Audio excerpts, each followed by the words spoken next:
All right, everyone, welcome back from lunch. What we're about to experience here is going to be one of the truly remarkable panels that we've ever assembled in the history of the Global Symposium on Racing. We titled the panel, The Winningest Symposium Panel in Racing History for a reason. 23,000 victories combined for the gentlemen you're going to meet, all sharing the same stage. They represent 6 decades of excellence and a lifetime of defining moments that shaped thoroughbred racing. Our moderator today is an all-star in his own right, the national columnist for the Blood Horse, Jay Hovde, a 5-time Eclipse Award champion, and a member of the Joe Hirsch Honor Roll. Please help me welcome Jay Hovde.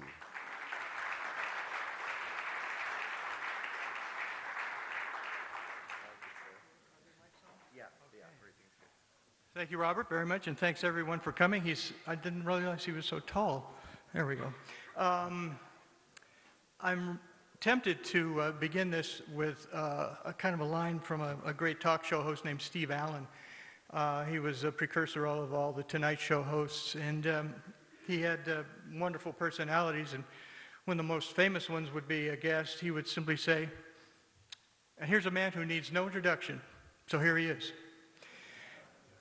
We could do that about this group, and they're very familiar to all of you, but I'd like to emphasize a couple of numbers before we bring them out.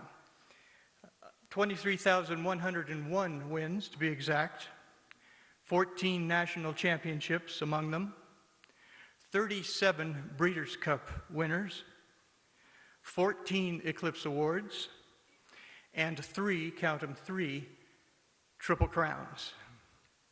Ladies and gentlemen, Ramon Dominguez.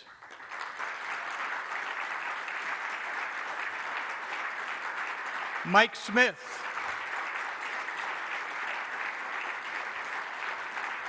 Steve Cauthen. And the man himself, Laffit Pincay, Jr.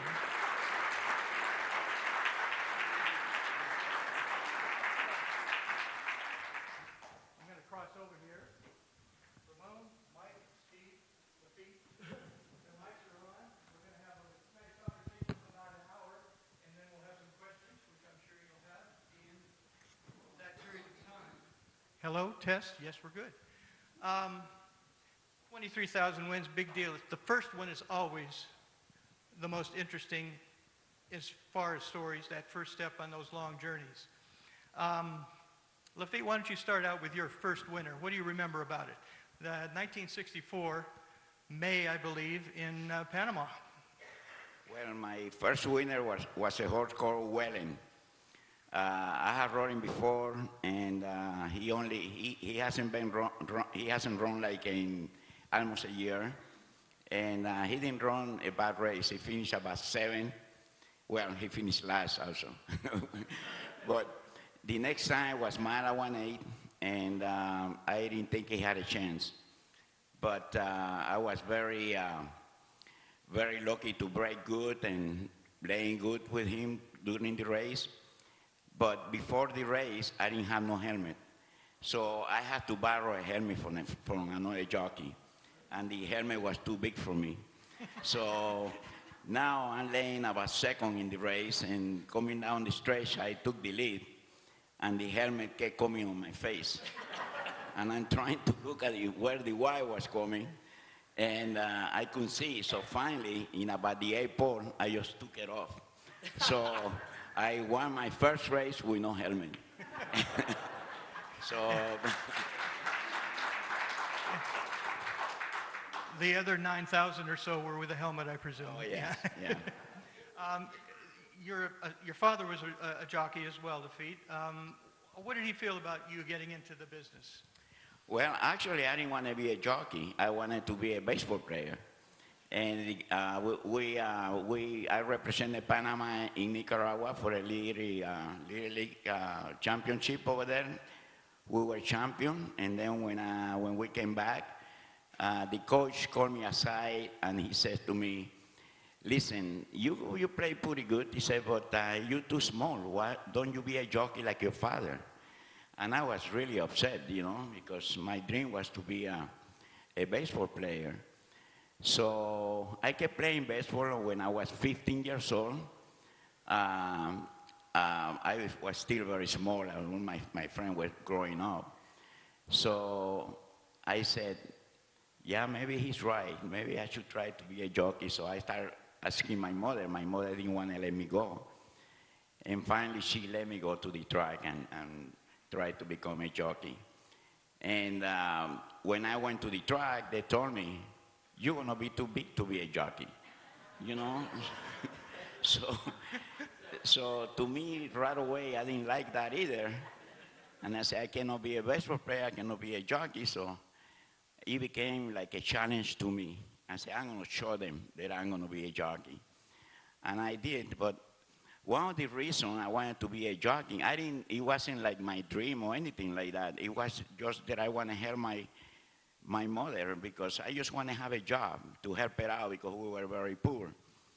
And I started riding, and after I won my first race, I kept winning races, and I didn't even understand why I was winning so many races, you know.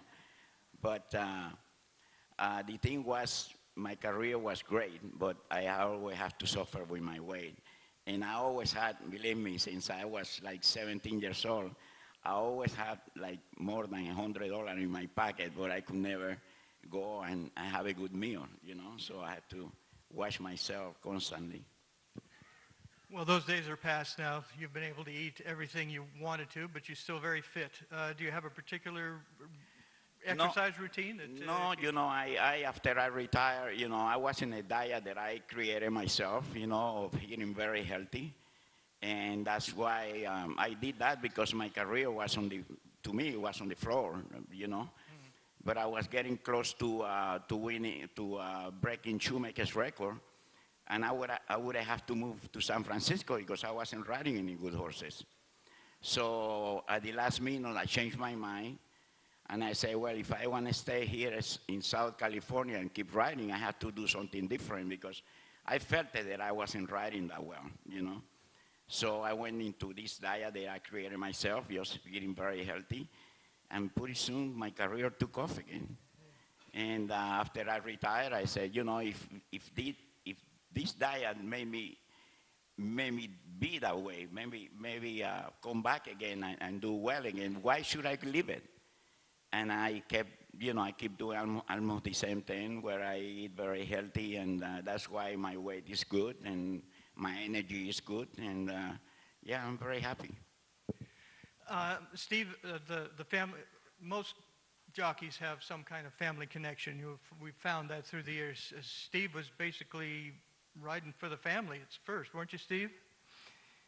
Well, I mean, it's funny. So he wanted to be a baseball player. I wanted to be a football player.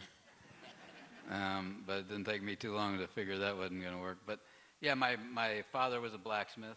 My grandfather had owned horses. I had two uncles that were trainers. My mom trained. So yeah, we were raised on a farm from the time I was 5. And so yeah, I was all around it all the time. And you know, kind of like Laffit, to a point, not that I loved horses, but I wasn't thinking about being a jockey at all until after I realized I couldn't be a football player. And then, but then once I read a book, and you know, it got me into my mind that, you know, that I could maybe be that and be a jockey someday. And from that time on, I focused on it. And luckily, I had my dad, you know, people that could help me try to learn what I was trying to become good at. What was the book? It was Eddie Arcaro, I Ride to Win. I Ride to Win by Eddie and Arcaro. Then, yeah. And then I also read he had an article that he had done over, you know, 5 series. And I read that, and that was really, you know, good too. So after that, I had blinkers on. Yeah. Do you remember your first winner? Yeah, my first winner was a horse called Red Pipe. I just started, I think, you know, a few days before, and I'd had my first winner, or first ride was a horse called King of SWAT that was 152 to 1, but he got in the race early, and then he finished dead last, like Laffit. And then a couple others that were mid-pack, and my uncle called me and said, I've got a horse that I think's got a chance running at River Downs on Saturday. And I said, I'm there, because I was tired of not having any chance. And I got up there. It was a muddy day, and it was like a 5.5 furlong sprint race. And this horse broke, and like he told me it would take a little while to get going, but I mean, I was like, it was like a Silky Sullivan kind of looking, you know, like I was, after a quarter of a mile, I was like, you know, way back, and I'm like, what a waste of time. I came up here, but then he picked up the bit and, you know, cruised, you know, made a nice move, and we ended up winning that day. And then I won a race for my mom the next day, you know, which I think that was Saturday, and I think Monday maybe I won a race for my mom, and I won another race for a guy called Dean Loring on the next day, and then I, you know, took off. Well, Mike had to have a little help from a relative to ride his first races and to win his first race. How old were you, Mike, exactly? I was actually 15 when I started. Which is a little bit less than the legal age to be licensed. The legal age, yes, it's still 16. It was 16 at the time. But I was getting on horses from my uncle, and I'd become friends with Wilson Brown, who's a trainer there in Santa Fe. I'd become friends with his son, and he's telling me about this horse that they had that was coming back off a long layoff that they really liked a lot, man. He should win, and this and that, and I'm getting ready to ride, but I'm still too young. And I remember telling my uncle, he said, well, you're supposed to ride one for me. It was only like 3 months, so it wasn't like it was that long until I was 16. But he said, you know, I can just go sign for you, and they'll you know, they ain't gonna know how they gonna know the difference, you know. And I got my birth certificate, and if you just kind of erase the back of a 6, it turns into a 5, right? So we took that, and they just signed it. They just let me ride. So I rode I won my first race. I was 15 years old for Wilson Brown, a horse called Future Man. Still talk to Mr. Brown to this day, actually. He's still alive, and we talk about once a month. How about that? And the name of the horse was Future Man? Future Man. That's not significant at all, was it? I was like Steve, though, when I first started. I swear to you, man, I wanted to be a linebacker so bad, man. I made the team, actually, in school, and I was just getting run over, man. And coach would never let me play, and he finally lets me play at the end of the season. He lets me play one play, and he's got me back at free safety, man. I want to be linebacker, man. They're about 30 yards from the touchdown, and this guy runs up the middle, and he gets all the way through, and I'm the last guy there, man. He didn't even bother trying to get around me. He just went right over me. And I got him. I tackled him, right? So I'm thinking, yeah, I tackled him, man. When I got up to cheer, we were in the end zone. He'd carried me a good 15 yards, man, on his leg into the end zone. And that's when I knew football probably wasn't for me, and I better try something else. Well, Ramon, you must have been a frustrated athlete in soccer, what, highlight? I mean, before you turned to riding? I'm sure that many of them probably were wondering. No, I did not want to be a basketball player. It was horse racing. I always wanted to be a jockey. I did, however, do 1 year of show jumping, which was great before I became a jockey. That's right, you were show jumper. But you were very young when you came to America. It was just like right after your apprentice year, wasn't it? Yes, I was an apprentice back in Venezuela, and I came here and I was still an apprentice. I had not won enough races, and I was 19 when I came to the U.S. Yeah. Now, I think you won your first race would have been somewhere around 1995. 96, 96. What, do you remember the first winner in? Yeah, I will not forget a filly by the name Solomon Dance in Hialeah. Yeah. You know, to get to that first winner and beyond, no one in this room is not aware how dangerous their work is, and I thought we'd sort of get out of the way that part of these guys' lives. We could bring the X-rays out. You could see just what they've been through. They've all come back from pretty serious injuries to be, you know, as good as they are. Steve, you were hurt early when you were very young, and you also sustained a pretty serious injury in England too. two very different kinds of situations, two very different even hospitalizations or whatever.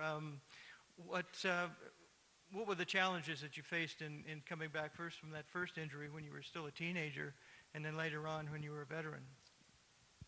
You know, the first one was obviously I was disappointed that I couldn't ride. Like everything was going so well, so that was the biggest shock to me at first. I mean, but amazingly, when you're 16, you heal pretty quick.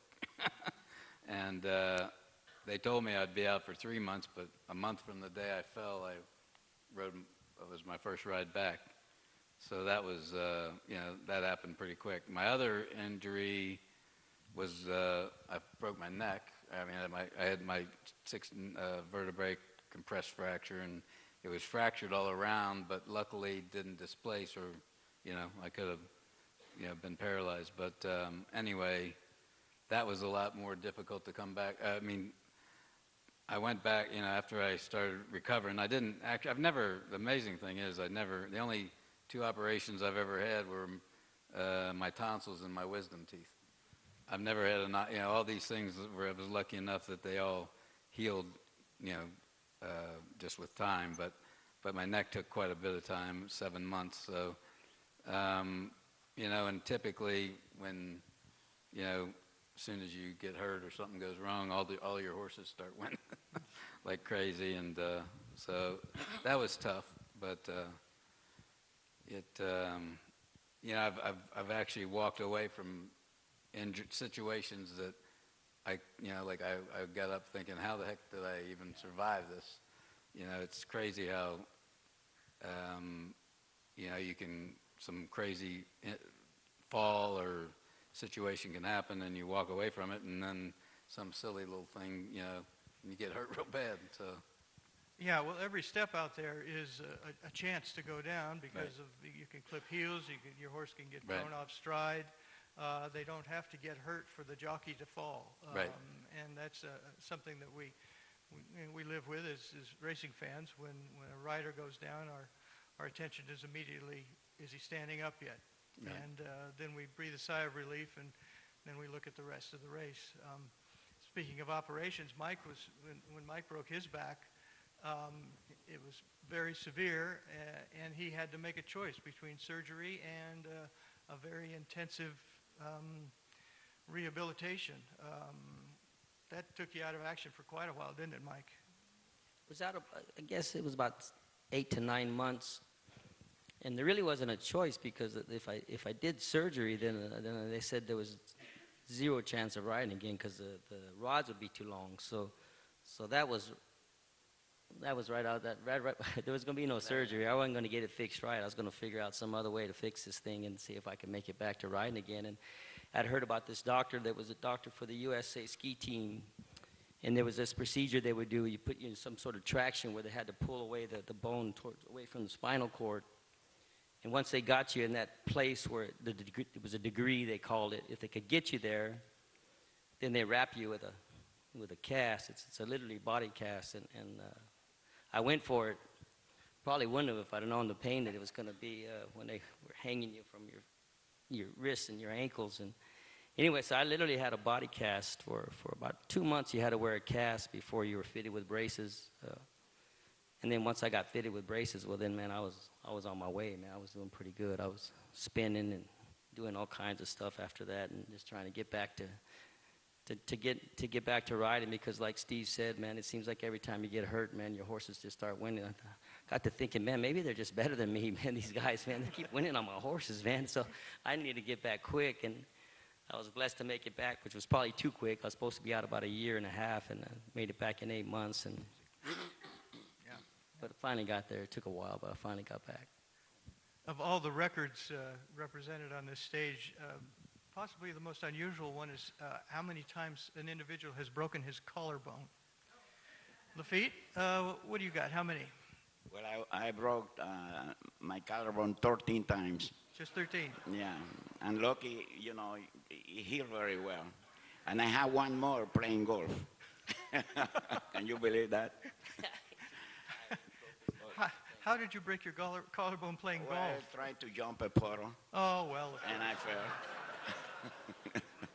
And you broke it once driving a harness horse. Yeah, that's right. Yeah. For charity, I hope. Yeah, Okay. it was. Yeah. Well, let me tell you a story. When I started, I've been riding for about maybe 6 months, and I rode this filly. I still remember her name. Her name was Alumbra, and I was laying about third, and I know I'm going to win the race. And she tripped and she falls, and I don't know why, but she did. She went down. So I will remember I'm rolling and rolling and rolling. Finally, I stopped, and I'm looking at the sky, and I felt my collarbone is broken. And the first thing that came to my mind was, I should have listened to my mother and going to school because I'm going to kill myself over here.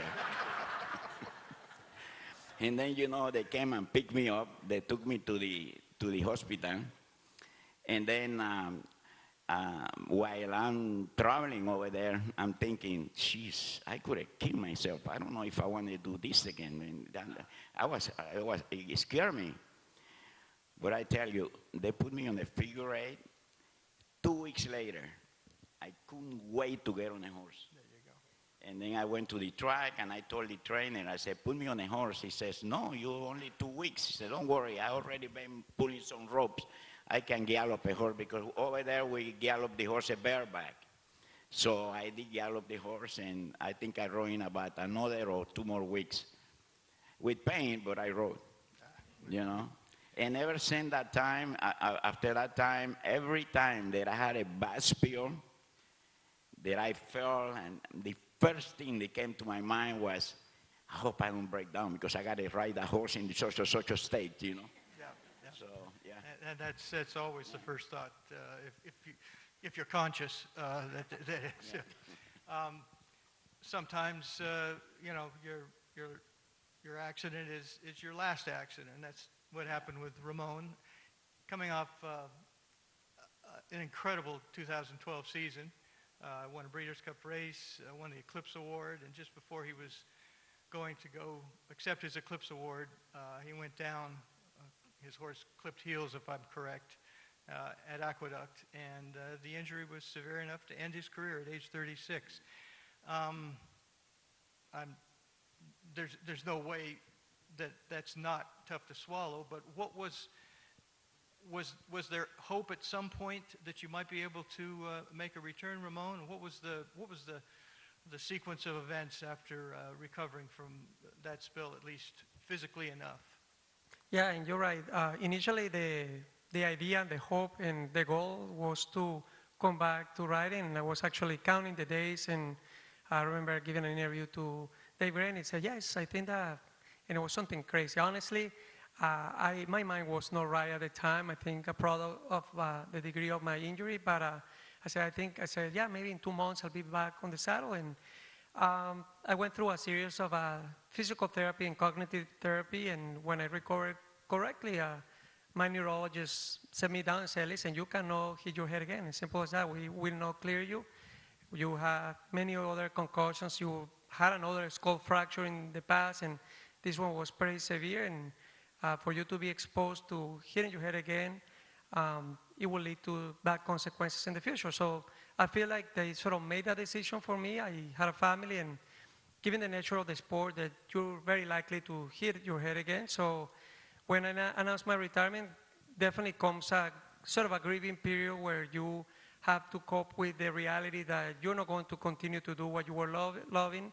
And I guess in some ways it would be easier if you are sort of the later years of your career where maybe you know that you were already contemplating retiring, and no matter what, always that detachment from that wrong identity that we form with our profession is always difficult. But for me, as you described, being at the height of my career made it even more difficult. But the support that I received from family and friends was outstanding, and I was able to turn the page and focus on the now. And so it was somewhat of a good transition. Well, you packed a lot into the career that you had, and we're going to veer away from the the injuries and those kinds of things into some of the greatest hits. First, we're going to take a look at a couple of stretch runs of Ramon's 2 Breeders' Cup Turf winners. First one was in 2004 with Better Talk Now, and the other was with Little Mike at Santa Anita in 2012. And if we've got the video, well, let's take a look. And Better Talk Now is coming with a big rally on the outside as Powers Court comes off the turn with the lead. Kitten's Joy an all-out drive. Better Talk Now continues a sustained rally, but he shifts in, and Magistretti had a take up there. Also trouble for Kitten's Joy into the final furlong now, and Better Talk Now has taken the lead. Powers Court and Kitten's Joy, and they're coming down to the finish, and it is Better Talk Now who is under the line first. He finishes first by 2. Kitten's Joy second. Powers Court. And Trailblazer now strikes the front. St. Nicholas Abbey winding up on the outside. Little Mike's hanging tough. Trailblazer up alongside. And at the rail point of entry getting a late run. But it is Little Mike all heart. He's kicking on. Little Mike point of entry finishing strongly along the inside. Down the centre St. Nicholas Abbey. Little Mike in front though. And Little Mike in an upset. Little Mike won at point of entry, closing late. Ever get tired of that? Yeah, how about that? That was John Velasquez that hit my boat there. I said, what the heck is wrong with you? As we were crossing. John Velasquez. What do you remember about anything particular about those 2 races, the challenges that you had with those particular horses? 2 very different styles of running Better Talk Now and Little Mike. Yeah, with Better Talk Now, by then he was a fairly straightforward horse. He used to run with extension blinkers because at one point he used to drift in pretty bad. But by then he was a horse that was not problematic. The race unfolded as expected. He was in the back of the pack. However, there was a pivotal point in the race, which I'm glad that I made the right decision, which was around the half mile, where the favorite, the European Powers Court, made a really quick move on the outside. And we were getting to a stage where you don't want to give up your position. So my initial reaction when I felt him, it was kind of to stay where I was. But it was an early enough move and quick enough where I say, if I go with him, I'm not going to be able to sustain this. So I thankfully, again, it's something that you cannot let him go and then make a decision, because by then, if you give that type of cue to your horse, you're not going to get him back. So right away, I was like, okay, let's take a hold. And fortunately, when he went and pressed, Kitten's Joy and another horse was in front, they went with him. And that softened things up for me at the end. And I was able to win the race in big part because of that. With Little Mike, it was different because he was a horse that had two things going against him.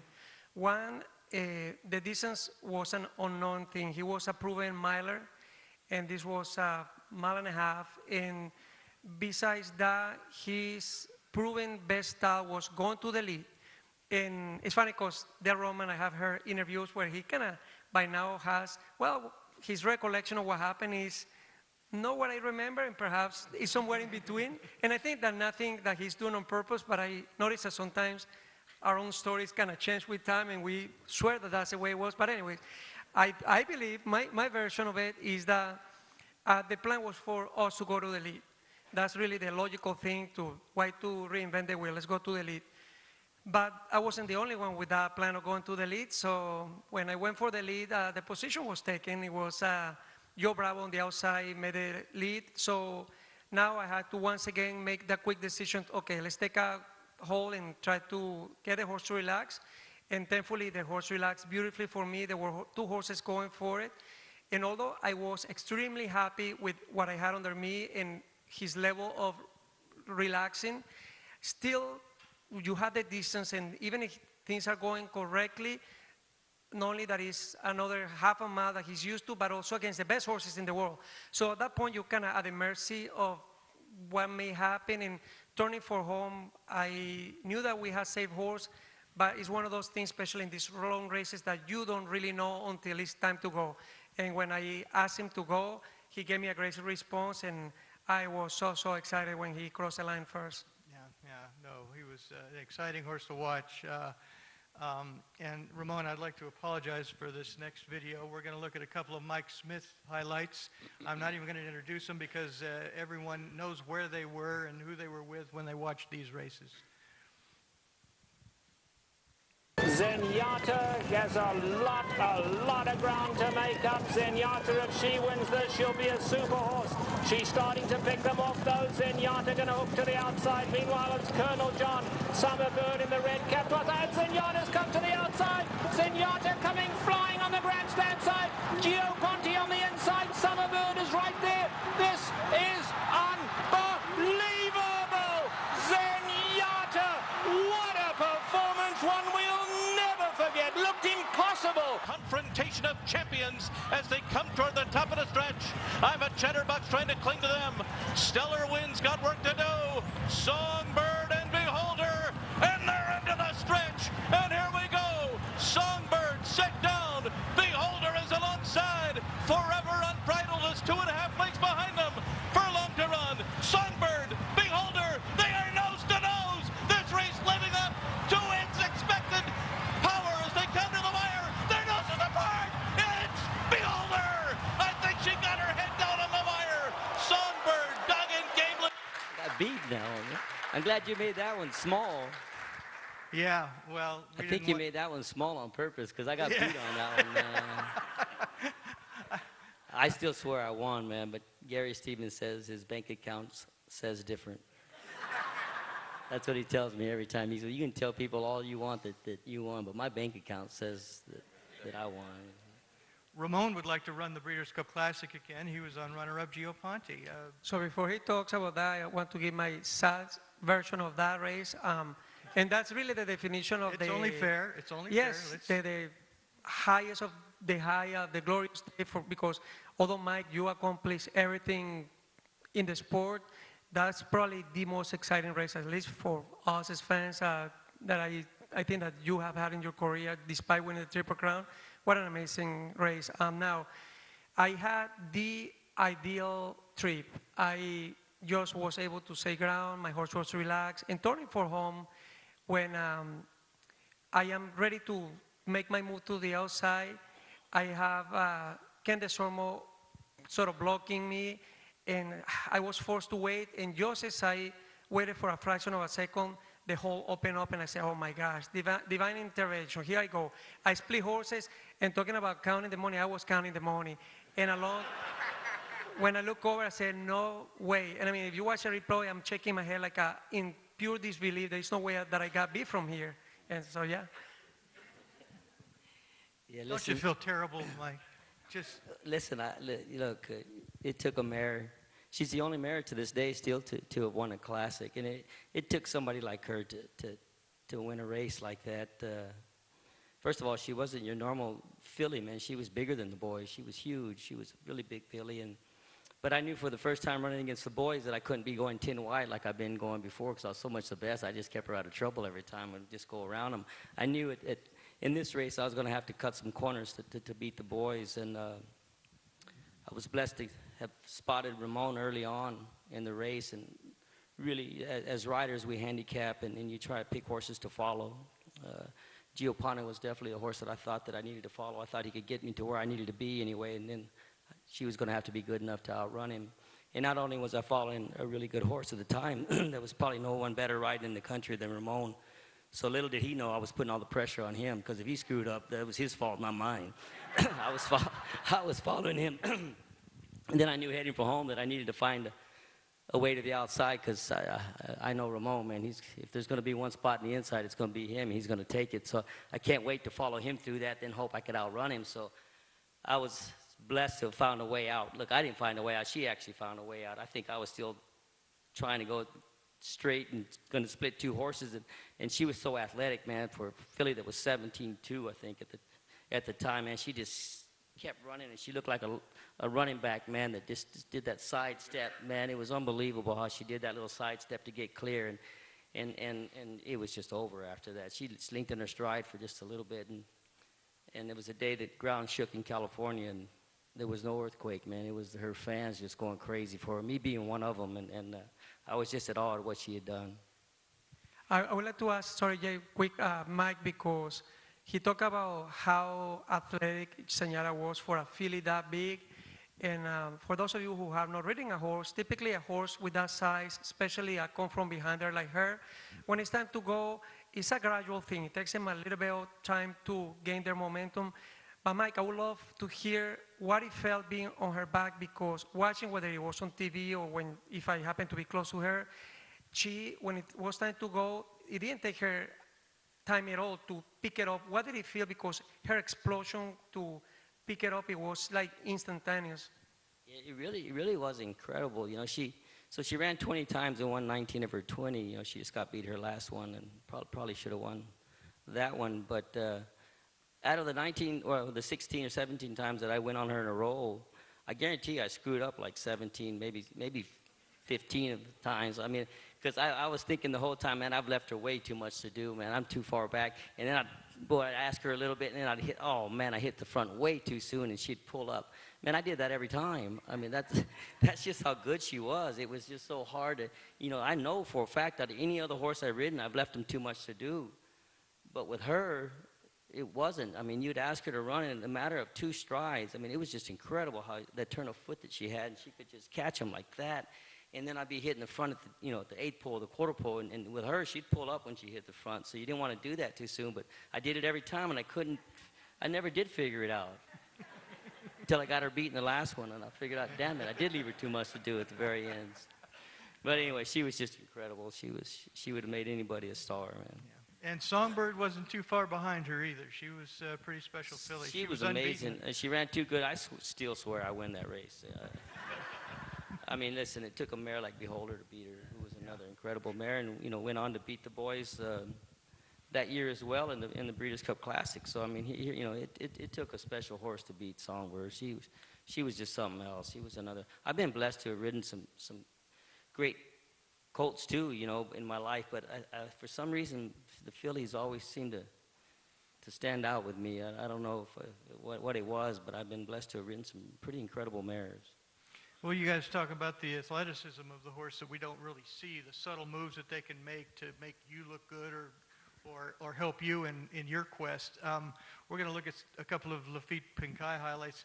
Only 2. I mean, there's thousands, literally, but these 2 sort of were a fascinating glimpse of Laffit's range. One of them was one of his Belmont Stakes victories, the second of 3 in a row, and the other is aboard Spend-a-Buck, the richest payday ever at the time for jockey, trainer, owner, horse. So let's look at the Laffit video. Spend-a-Buck leads it, but here comes Creme Fresh on the inside. Eddie Maple asks for speed and gets it. Turning for home. On the outside, Spend-a-Buck. Creme Fresh along the rail. Middle of the track, El Bosco.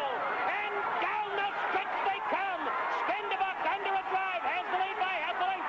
Creme Fresh on the inside, second. El Bosco trying to close the gap out the middle of the racetrack. 50 yards to go. Spend-a-Buck has the lead. On the outside, El Bosco closing strongly. Spend-a-Buck wins it by a neck.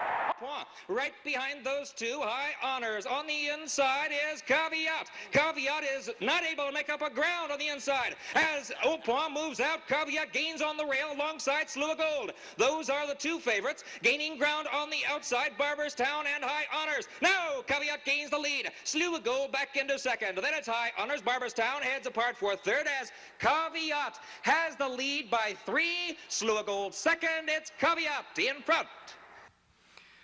There it is, Caveat in the. So how big was that hole? It was very little. It was very but little. I had to go because when I went,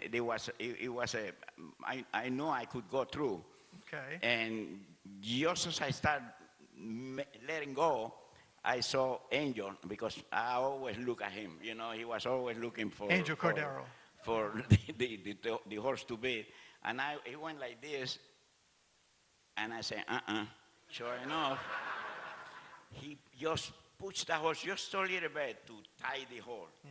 But I already made a commitment to go in there, you know, and if I would have hesitated a little bit, I'm going to go down. And I would have lost the race, you know, so I had to keep going, you know.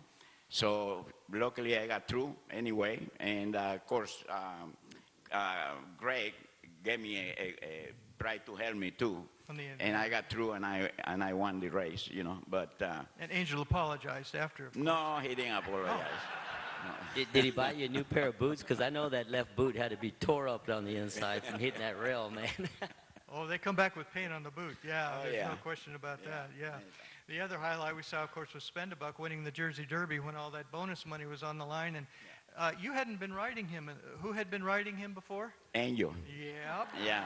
And he couldn't ride him that particular day with all that big bonus money on the line, could he? That's right. It was a big bonus, about like a $3 million race, and he was committed to ride Track Baron in New York, and he tried everything to try to ride Track Baron and go back to New Jersey and ride Spendebuck.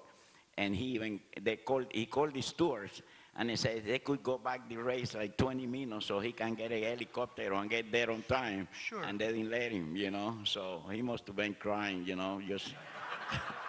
So anyway, I ended up riding the horse. And did you get a chance to work or get familiar with Spendebuck before that race? Yes, the week before I went to work him, and he worked really good, really. He worked like an 11 flat very easily, 3/4 of a mile. And I said, boy, this horse can really run, you know. So, yeah, I was. It looks like you were pretty much lifting him across the finish line, though. Well, to tell you the truth, coming down the stretch, I had no horse.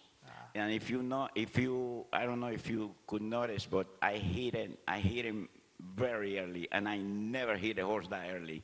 I hit him one time just trying to wake him up, and then I kind of tried to hold him together. And believe me, when he passed the wire, you know, most of us, when we pass the wire and we know we win, we are elated. We're happy that we won that big of a race, you know. I was just relieved because he was big favorite, all that money involved, and I thought I was beat. At the head of the stretch, I swear to you, I thought I was beat. So when he crossed that wire, I said, "Ooh, thank God," you know. Yeah. And yeah. And well, I mean, none of the races that we're showing here are the ones that you guys won at the top level. I mean, there's always a certain amount of pressure. The next video is a composite video of Steve Cauthen winning a Derby in Kentucky and a Derby in England. And take a look and see how he did it. 2 to go. Steve looks right on Stepanka. This is the play-string pillar-to-post victory here. Toward the rail and down the stretch they come. Affirmed on the inside, takes command again. Believe it is second. Aladar gains ground third. They're in the final furlong. It's Affirmed. That's Stepanka. This is Steve Cauthen. Steve's first Derby victory. Ridden out to the post, staying home, cutting home.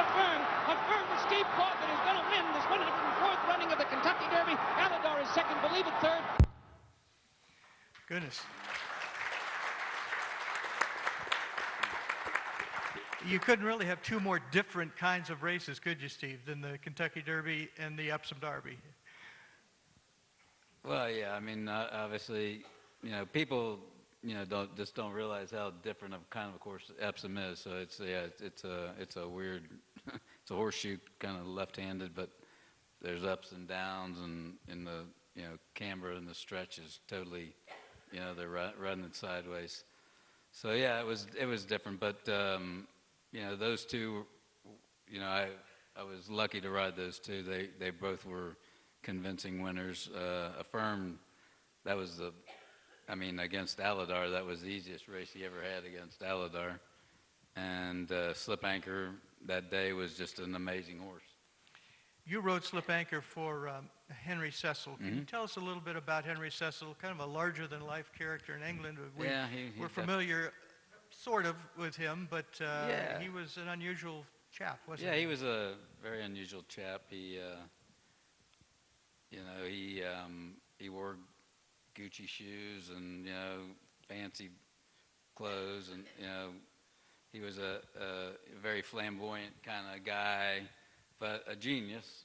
You know, like really like all good trainers are. They have this, you know, this understanding of, you know, when horses are right, where to place them, when, you know, when they can kind of take a step up, and when you need to kind of back off of them and give them a breather. And he was exceptional at placing his horses well, and we had a great time together. And you won a second Derby with reference point with him, but the epitome of racing we still consider is the Triple Crown, of course. Right. Mike won the Triple Crown in 2018 with Justify. Steve, and Affirmed, wrote a chapter in history in 1978 with Affirmed. There's another Triple Crown we need to talk about, and that's the English Fillies Triple Crown, also with a filly trained by Henry Cecil, named Oh So Sharp. And it's not just some sort of made-up Triple Crown like we've tried to do with fillies in this country. This is a very serious Triple Crown. What does a filly have to do to win her Triple Crown in England? Well, there's 5 classics every year in England for 3-year-olds. For the colts, it's the 2,000 guineas, the Derby, and the St. Leger. And for the fillies, it's the 1,000 guineas, the Oaks, and the St. Leger. St. Leger for all 3-year-olds. So it's the St. Leger, for a filly to win the Triple Crown in the final leg, she has to beat the colts. What was she like? She was amazing. I would consider her the female equivalent of Affirmed, who I consider the best horse I ever rode. But she was the same, and she was beaten twice, and she probably never should have been beaten. She was beaten on firm ground in the King George against older horses and colts, and then she was also beaten on really soft ground against horses that won the St. Leger the year before, Comanche Run, in like bog ground, so. I mean, she liked a little give in the ground, but she didn't like it knee deep. So, but she was just a amazing filly, and I think the previous filly that had done it before her was like a filly called Meld that was 30 years before her, and now since 1985 nobody's done it since. Had been done since. And so it's not easy to do, but she was special. We're talking about, the greatest horses these gentlemen have ever ridden, and Steve says Affirmed is the greatest he ever rode. What was the greatest horse you ever rode, Laffit? Affirmed. Ah. There's a pattern there. So you two shared him. Oh, yeah. We did. We kept Angel out of it. Yeah. Yeah. Well, you know what? I got lucky to get on Affirmed, too. How did that work? Because there was a time where Steve couldn't ride him. I can't remember what it was. And then Angel was trying to get him out, and I'm trying to get him out because... Huh? Santa Anita Derby. Santa Anita Derby, yes. I don't remember why you couldn't ride. I got suspended. You were suspended, yeah. So Lázaro Barrera didn't know what to do, Right. So he told my agent, well, flip a coin. And he flipped a coin, and my agent said tail, and the tail came up. So I got to ride him. That's it, yeah. Did it have 2 tails on it, that corn? Yeah, I still got that coin. So, yeah. So. Something else that you like to save is your Eclipse Awards, and Laffit has won 6 Eclipse Awards. A special award among them, which was kind of like, as he's toward the end of his career, let's give him one and say goodbye. Well, he accepted that quite gracefully, and then he earned one in the vote a couple of years later, so it was a little premature. But your first one was 1971. You still got the trophy? Yeah, my trophy is Eclipse, the horse Eclipse. Yes. It's a beautiful trophy, and somehow I don't remember how I broke the tail, so I took it to the shop to fix. And the lady said to me, okay, come back in 2 weeks, it'll be ready, okay? So when I went back in 2 weeks, the shop was closed. Was nobody in it, nothing in it, nothing. They went out of business? Yeah, I don't know, but it wasn't there. So time went by, and I would say like maybe 3 or 4 years before I retired, this lady came to the junction, and he had an Eclipse Award with her. And she said, I want to give this back to you. And I say, wow, that's my Eclipse Award. And 1979, she said, well, my husband bought it at an auction. And he just passed away, and I want to give it back to you. So that was 30 years later. Huh? Yeah. 30 years later. Yeah. That's wild. So yeah, now that eclipse is at the Derby restaurant that they borrow it from me to, you know, I just let him borrow I it. wouldn't trust giving So, that to no one again. Yeah, amazing, just amazing. You know, I mean, all these guys are in the American Hall of Fame, various Hall of Fames. Steve is in a newly formed British Hall of Fame for horse racing. One thing that I'll always remember was Mike pulling up from Justify after winning the Belmont Stakes and the Triple Crown, and Donna Barton had what I thought was the best post-race interview ever on horseback when Mike talked about how he never really felt like he was worthy of the Hall of Fame until he won the Triple Crown. Really? I don't know why I will, because to be honest with you, I went. They put me in too early. Yeah, I swear to you, they really did. There was about 7 guys that should have got in before me, and so I went in. To me, you don't have to win the Derby, the Triple Crown to belong in the Hall of Fame, but I just really thought that, I don't know, I had some good friends that were voting or something, because I just always thought I went in too early, and so, you know, once you were blessed to have won a Derby and it's a few more Breeders' Cups, well, you feel like you belong, but then when you're blessed to win a Triple Crown, now I really belong, man. I can't even say that I didn't belong no more. Now it is what it is, and I remember Donna riding up and talking to me about that, but every interview that she ever wrote up and talked to somebody about was the best on horseback. Yeah. Well, we know Mike is still riding. Of these 4 guys, they all do something to keep fit. Ramon, what's your routine? Have you run up and down any mountains lately, or what's? He's an exceptional runner, and could probably compete at the highest levels if he wanted to.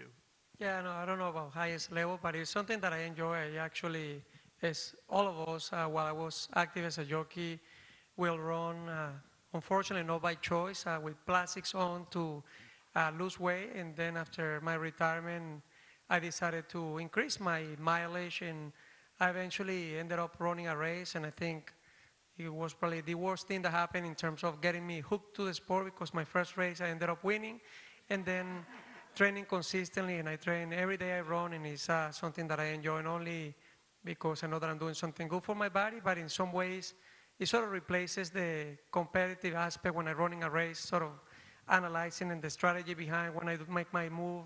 But now I cannot blame the horse. If he doesn't perform well, it's all on me. No, he's being very modest, man. He just won a race. yeah, he ran. It took how many hours and how many miles did you run? It was 26 hours, and it was 112 miles. That's a race. The Iron Man. I don't do nothing like that. But you do a lot. But I do. I mean, I do train a lot. I have personal trainers that I train with 5 days a week, and I'll run anywhere from 15 to about 25 miles a week. But I can't outrun him or run near as far as he can run. But if I did anything good in life early on, I wanted to play golf with all my buddies. I really did, man, when I was in my 20s, because they had such good times. They keep coming back in the room, telling all these great stories and having drinks afterwards, and just having such a blast. And man, I sucked, man. I was so bad, and I was so mad, and they were just taking my money, and I was pissed off, and I'd wind up leaving early, and it was the greatest thing that ever happened to me, because then I got hooked on working out. Yeah. So I got my friends in the gym, right? So I started hanging out with my friends, and now all those suckers they got a belly this big. They all had to retire, right, in their 40s, man. And here I am, man. I'm going to be 60 next year, and I'm still going. So they did me a favor. That they did. Well, Laffit found a fitness program, playing golf, and when he doesn't break his collarbone jumping puddles, he has a pretty good time. Yeah, I play golf maybe twice a week, but I also go to the gym.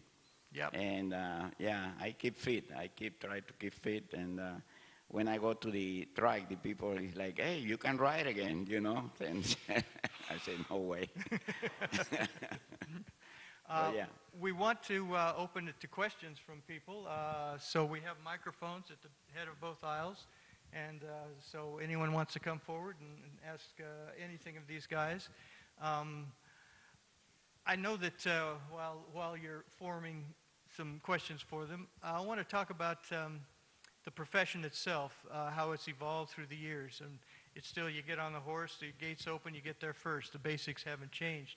But have some of the things that go into not lessening the danger, but at least minimizing the damage that can happen to a rider out there in terms of equipment. What have you found through the years, Laffit or Mike? Anybody that Steve and you rode in two different continents? And I mean, obviously, I remember when they first came out with the chest protectors, and I hated the whole idea.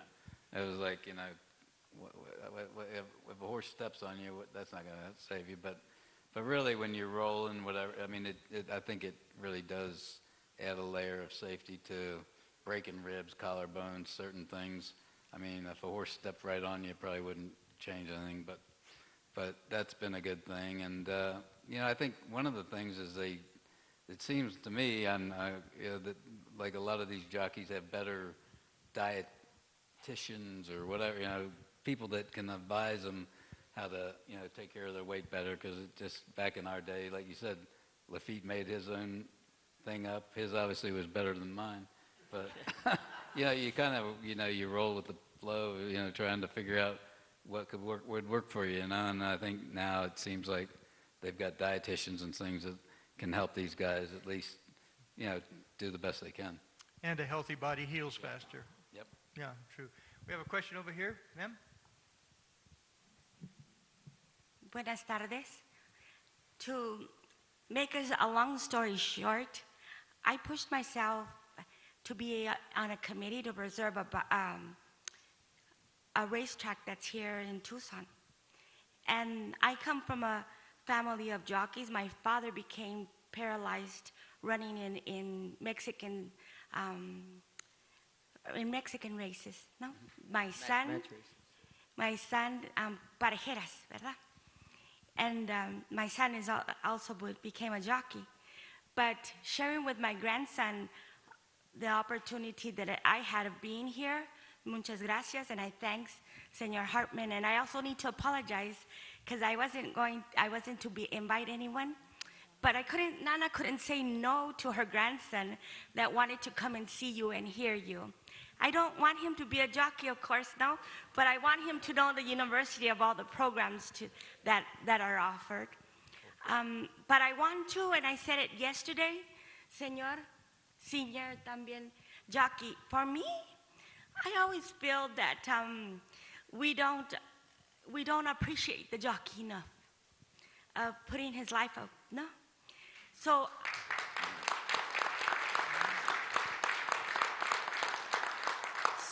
to clear my conscience, if I could please ask if we could have a standing ovation for them and all jockeys.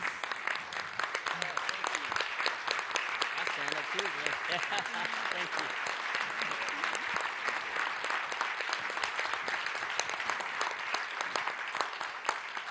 Very appropriate. Donna. Yes. Steve, there was a little bit of a disconnect for me because when I was a young jockey, I read The Kid. And you so inspired me because I could picture you on that bale of straw, whipping that bale. And so when you tell the story, it's sort of like, well, I didn't really want to become a jockey, but then I did. But what I read in the book was a lot of passion.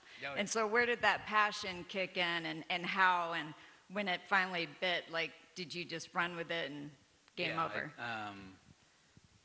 I read the book, that I said, Eddie Arcaro, I Ride to Win, and, the dream was born, that I, maybe could do this. And like I said, all of a sudden I had blinkers on, and I was just focused on, and focused and dreaming, and I kind of still felt, like my goal at that time was, if I can be leading rider at River Down someday, I'll be doing great, And, but, it was, it all kind of came fast. But the funny thing was that I always laugh at, everybody, calls you an overnight sensation. I thought, I've been, working on this, well, without knowing it all my life. But but the last 4 years, focused 110% on being a jockey, and that's, that's a college degree, right? So, you put a lot into it, but it, like my dad said to me when I was a kid, he said, if you can find something you really love to do, you'll never have to work another day in your life. And I really do believe that I've been, blessed to have found something that I really loved, and I'm 65 now, and I'm still loving it. I still enjoy, what I do, being involved with horses, and really more than anything, being involved with racetrack people. I love racetrack people. I've always, been more comfortable around them than I have, anybody else, and they're a good bunch. It's a great camaraderie between people that work around horses. Well, you went from your goal of being leading rider at River Downs to the Sports Illustrated Sportsman of the Year cover of Sports Illustrated. And bear in mind, that's when guys named Nicklaus and Gretzky and Ken Norton and those kind of guys were plying their trade, and went to Steve. Sir, you have a question. Well, I don't have a question. I just have a comment. I want to thank you guys. She stole a little bit of my thunder, but that's okay. Not at all. I've been in all of you. I'm a harness horse guy. I started at Florence, Kentucky, at Latonia. Oh, wow. I met you actually at a Macy's in the Florence Mall, and I wished you luck. Okay. And I followed your career, but Zenyatta and Mike Smith, you're incredible. Laffit Pincay was one of the greatest of all time. So I really appreciate the time that you guys have given us, and it means a lot to me. Thank you. Thank you for speaking for a lot of us.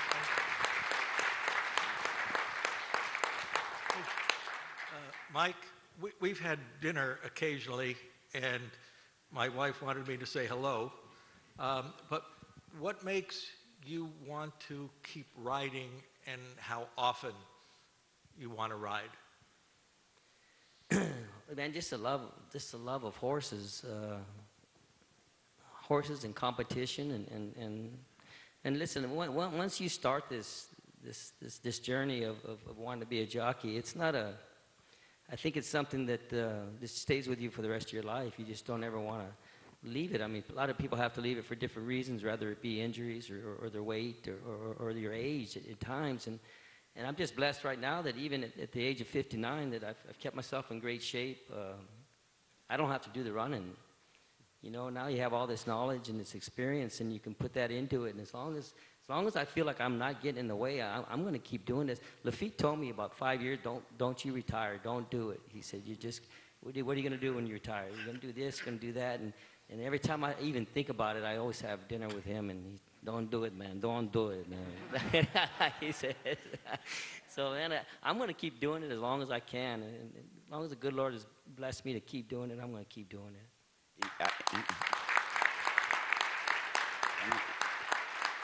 Yeah, so you get addicted to that feeling when you're winning, It's an addiction that there's no feeling like when you win even a small race.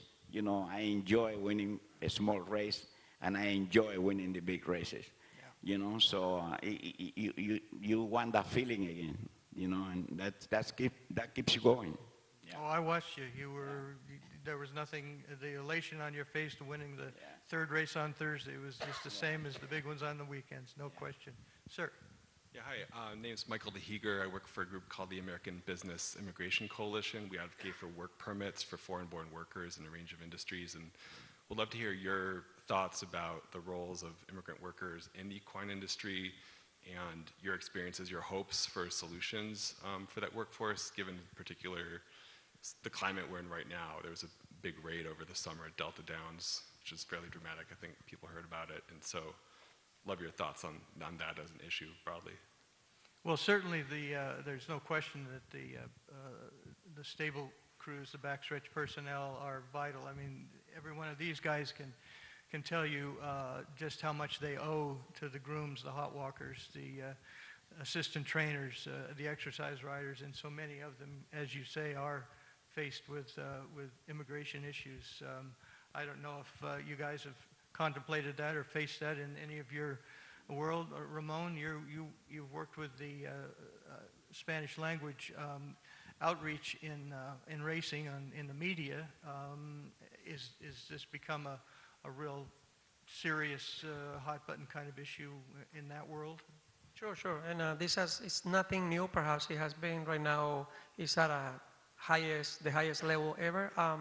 And we're fully aware that a huge percentage of the backstretch workers, not to say all, are Spanish-speaking folks who, beyond the belief that they know how to take care of the horses, these guys are professionals. What they know is incredible.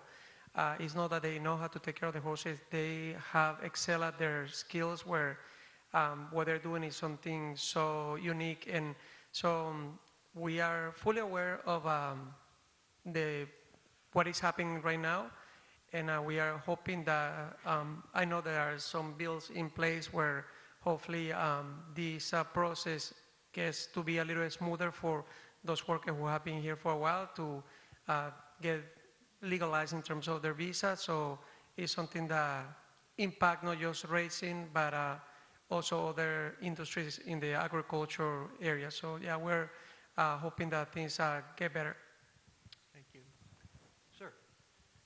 Thanks for the great panel. I keep on thinking there's a group of football and baseball players somewhere saying they wanted to be jockeys. But my question is, we know the horses, the great horses you've all ridden. Are there any horses in history that you wish you'd ridden along the way that you didn't get to ride? Famous horses or something like that? Affirmed. Justify. Yeah, he was something else. He was a very special horse, very smart, very smart. I mean, you could trust him, that he's going to break good. I mean, he broke in front every time, boom, he's in the lead. And if you want the lead, you just have to send him, and he'll go. And you want to take him back, and he'll come back to you, Very smart.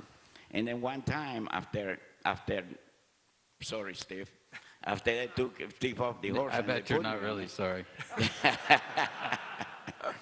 When we went to the gate, I noticed that he was always very alert. Mm-hmm. But I'm going to the gate, and he had his head down, and I'm like, it's not the same horse. Something is a little weird with him. I remember that he's been very alert all the time. So we're going to the gate, and you cannot hit a horse. If the steward catch you hitting a horse, you're going to get fined. So I told the pony boy, I said, listen, I'm going to wake up this horse. So when we turn around and the steward can see me, I'm just going to tap him, okay? I'm just going to tap him to wake him up. And sure enough, when we turn around, that the steward's over there, I went and bam! Believe me, he almost ran off with us. We couldn't stop him. He won by 10 lengths. So the next time came the son need a handicap. And we're going to the gate again. And I tell the pony boy, I said, be prepared because I'm going to do the same thing. So hold him. Believe me, when we made that turn, I didn't have to do anything. He knew I was going to hit him, and he took off. That's how he remembered that, and he won easy again, Yeah. So, no, he was a very exceptional horse, yeah. I want to piggyback on your question and kind of make it my own, because I do have this question. They talk about how incredible Señora and Songbird were. But Laffit, I want you to please tell us a little bit about your memories on Landaluz. She was one of the greatest ever. Landaluz? Oh, she was a great filly. She would have been a great filly. I mean, she was a great 2-year-old, And she was one of those unlucky things that she got sick and she never recuperated and she died. But every race she won very easily. And she had a lot of promise. She was by Sierra Slough, Yeah. So, yeah, she would have been a champion filly. There's no question about it. Yes. Hey. So I was thinking about what Laffit said about being relieved when you hit the wire first on a horse that's supposed to win. And I was thinking, Mike, I'm going to use you as the example. Arrogate, Justify, Zenyatta. Is it more fun to win with a Giacomo that no one thinks is going to win? Or is winning is winning, that's why you're there? You just want to win every single race and you expect to win every single race? Well, I mean, listen, I mean, they're all fun when you win. It's great. But yeah, there's different kind of celebrations, I guess, yeah, it would be the answer. When you're on a big favorite like like Affirm would have been, or Justify, or Zenyatta, you're expected to win, or Arrogate, as he was 1-5 to win the Dubai World Cup. He's supposed to be up on the lead, or if not on the lead, lay in second to a horse called Gunrunner. Next thing you know, we leave the gate and I just get annihilated leaving there, and I'm last by so far. I'm 20 lengths behind the field, and for him to run the way he did to get up to win was just incredible. Not only did he win pretty much well within himself, but that was a relief because he's 1-5, and you're riding for Judmont in Dubai for Bob, and if you know what I mean, there between the Saudi and Dubai they're the big rivalries. So man, there was a lot of pressure. So that was just a huge relief, and to win your first Kentucky Derby, of course, that's amazing. Rather you're 50-1 or 1-5. But not only that, I had a win ticket in my sock that Mr. Moss gave me, and there's no telling how much Mr. Moss bet for me, right? So I didn't even look at it to see how much, but I know he bets pretty good, and I'm 50-1, so that means I'm going to get paid really, really well. So I remember in the afterwards, we were having the interview, and I remember reaching in there, and I came from last, so it was all wet and everything. I barely peeled it apart, and it's like a $500 win ticket, in here, right? So that was a big bonus on top of being blessed to win that, and then Steve can tell you, being blessed to win the Triple Crown is. I'd like to know what it meant, what it felt like to you, really, because I was just the most humblest. I just wanted to talk to everybody, man. I just wanted to. I had to pull over, like, I don't know, maybe 100 times going back to the hotel just to talk to people, man, just to tell them. I just felt so humbled. Yeah.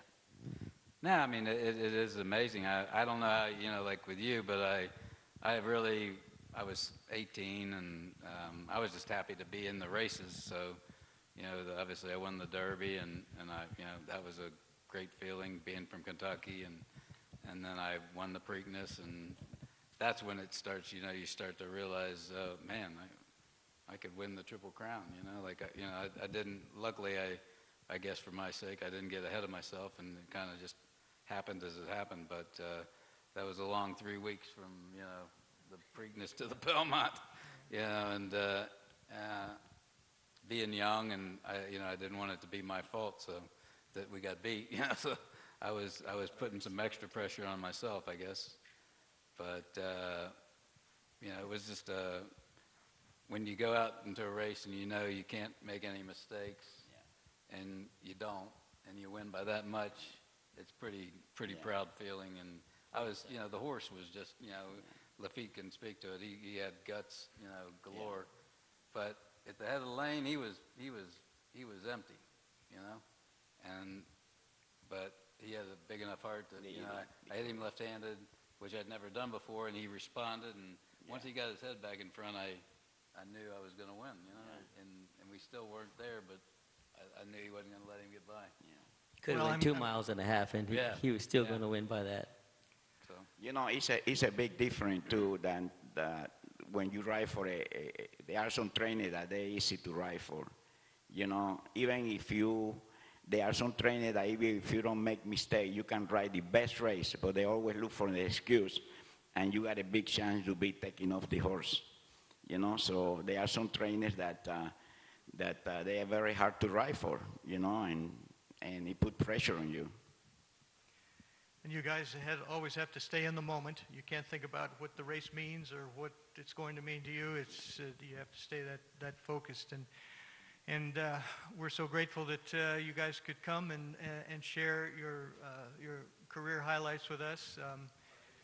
Do we have time for a couple more questions, Robert? Well, that's terrific. We'll do that then.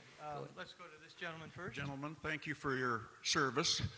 I wanted to say that in speaking of all of the tragic injuries that you have, as a proud Canadian, I think we should give a round of applause for Ronnie Turcotte, who died this year. Amen. One of the greatest.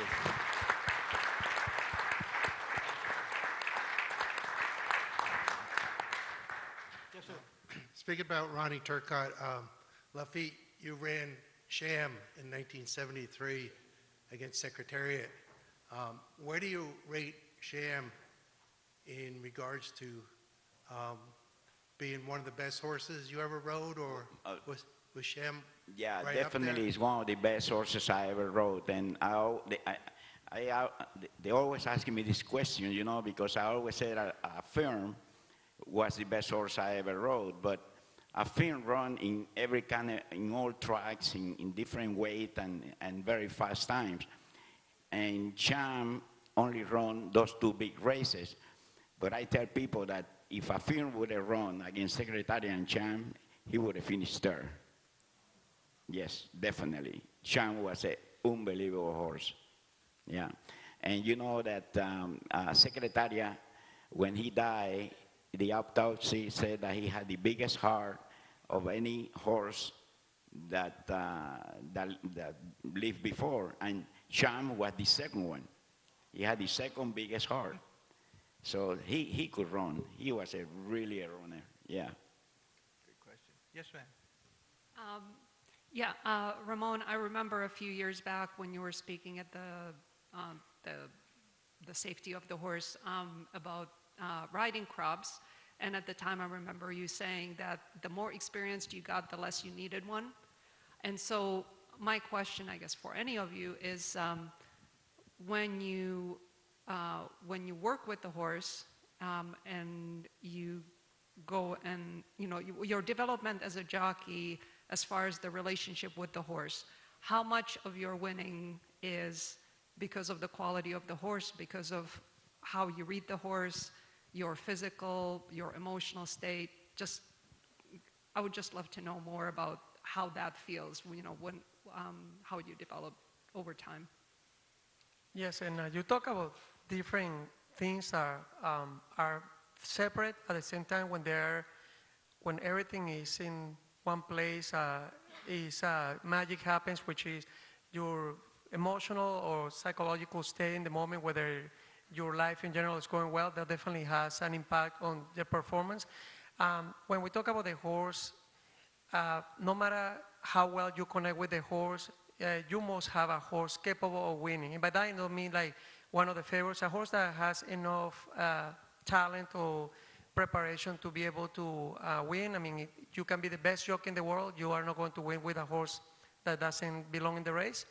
And however, through my years of experience, I did reach a point where it became a priority, and the emphasis in the way I approach the races, which was connecting with the horse. And is the most amazing feeling, is what I miss the most, because there are many different styles and strategies, and some jockeys, sort of like Pat Valenzuela, who made a great career out of really putting horses in front, and the horses really will last for him more than the normal, being in front. And maybe on the flip side, you have Eddie De La Hoz, he will took the horses back and they came running, or nowadays Joel Rosario will do the same. But those strategies work in some cases, but they all have their flaws. However, I believe that it is a principle when you connect with a horse, and by that I mean coming out of there and just sensing right away what is it that they want to do, and how does that really play out for their best performance. If the horse wants to go too fast, which is typically what happens because they have been conditioned to leave the gate going fast, and you sense that, and you take a hold, and they don't really like that restraint being in their mouth. But the second that they realize, okay, I need to listen to this person, and they can release the pressure, and you simultaneously let go of the pressure, and you can feel their body going and taking a deep breath. Oh, I got you. And now you have a horse that is reserving its energy to the end. And at that point, this is a quote that I took and I learned from a year of show jumping, when I was doing too much on the ring, just thinking that the more I did, the better that I was. And my teacher at the time stopped me and looked at me and said, listen, the best jockey is the one that the horse notices the least. And in essence, that is what it is. When you are able to connect with the horse, and now this horse is somewhat in cruise control throughout the race, now you just don't get in their way. And the less that you do, the better that they will run. So yeah, now there are cases where certainly, like Laffit was talking about the horse that he won in Spenabok, where the horse is tired. At that point, there is not a whole lot of connection. You really try to bring any tool that you have to be able to really get them, incentivize them or get them excited again to cross the line first. But for the most part, when it comes to early on in the race, that connection is really a principle that is so, so valuable. And how lucky have we been to hear from four of the greatest today. One last round of applause, everybody. Thank you so much. Thank you. Thank you, gentlemen. That was amazing. We're going to take a 10-minute break. There's coffee in the back if you want to get some caffeine, and we'll see you back here about 3 o'clock.